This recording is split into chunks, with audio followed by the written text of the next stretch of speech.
It makes you wonder, are they giving it such high scores because they genuinely love the game, or are they feeling pressured?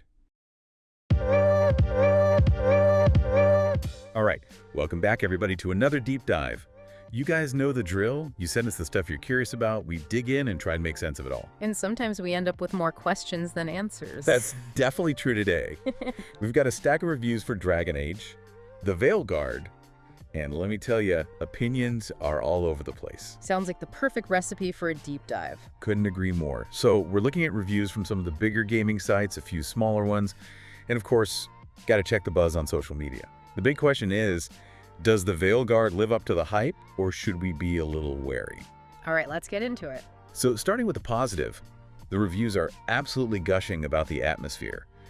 Apparently, BioWare really nailed the whole oppressive, decadent vibe of the Teventur Imperium. Yeah, I'm seeing that a lot too. Multiple reviewers are saying that it's visually stunning. Like, they really went all out with the architecture, the fashion, even the lighting creates this sense of, I don't know, almost like suffocating grandeur. And the music, everyone's raving about the music. They're saying it's incredibly dynamic, like it shifts to match the mood of each location and really amplifies that feeling of immersion. It makes sense, right? Atmosphere is everything in a good RPG. It's what pulls you in, makes you feel like you're really there. Totally. It's like, remember Skyrim Oh, yeah, absolutely. or Witcher 3, where you just felt transported to those worlds? Exactly. And it sounds like the Veilguard might be on that level. Okay, so besides the atmosphere, another big point of praise is the gameplay. A lot of the reviews are using the word fun, specifically when it comes to combat and character interactions. I wonder what they're doing differently this time around with the combat. I know, right? Because some of the reviews actually get pretty detailed, talking about tactical options and ability combos and positioning, stuff like that. Makes it sound like they really stepped it up from previous Dragon Age games. That's always a good sign. It probably means there's a good amount of depth to the combat system, which for a lot of RPG fans, that's a huge plus. For sure. But, and this is a big but, not all the reviews are positive. In fact, there are some pretty harsh criticisms out there. One of the biggest complaints seems to be the controls, especially on consoles. Awkward controls. But apparently, some players are finding them clunky and unresponsive. Some reviewers even say that it makes the combat, even with all the tactical stuff we talked about, more frustrating than fun. Oh, that's a shame. Nothing kills the mood faster than wrestling with your controller. Absolutely. And then there's the issue of player choice, or rather, the lack thereof.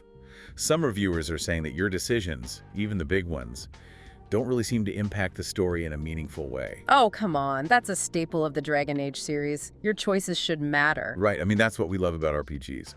The feeling that you're shaping the narrative, that your actions have consequences. If the Veilguard is really dropping the ball on that, that's a big problem. It would be a huge disappointment, especially if you've been a fan of the series from the start.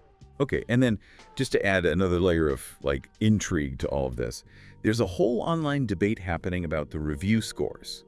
Specifically, the fact that a lot of the perfect scores are coming from reviewers who got early access to the game. Yeah, that always gets people riled up. Because, it makes you wonder, are they giving it such high scores because they genuinely love the game, or are they feeling pressured? It's a fair question. There's definitely a potential conflict of interest there. If you're reliant on developers for those early access copies, it can feel like there's an unspoken pressure to, not bite the hand that feeds you. Exactly. And some gamers are pointing that out, saying they're going to wait for reviews from more independent sources, people who actually bought the game themselves, before making up their minds. That's smart. In the end, you have to trust your gut. And if that means waiting for reviews for people you feel you can rely on, that's totally valid. So it's a mixed bag, folks. On one hand, the Veilguard sounds like a visual and auditory masterpiece with potentially amazing combat. But on the other hand, we've got clunky controls, questionable player agency, and some serious skepticism around the review scores. Which leaves us with the million-dollar question. Yeah. Can you really trust these reviews? How do you sift through the hype, the praise, the criticism, and find a source you can truly believe in? That's a tough one. It really is. But hey, maybe you guys have some thoughts on this. What do you look for in a game review? Let us know in the comments. We always love hearing your perspective. Yeah, definitely hit us with your thoughts. And while you're at it, don't forget to subscribe to our YouTube channel for more deep dives into the world of gaming. Thanks for joining us.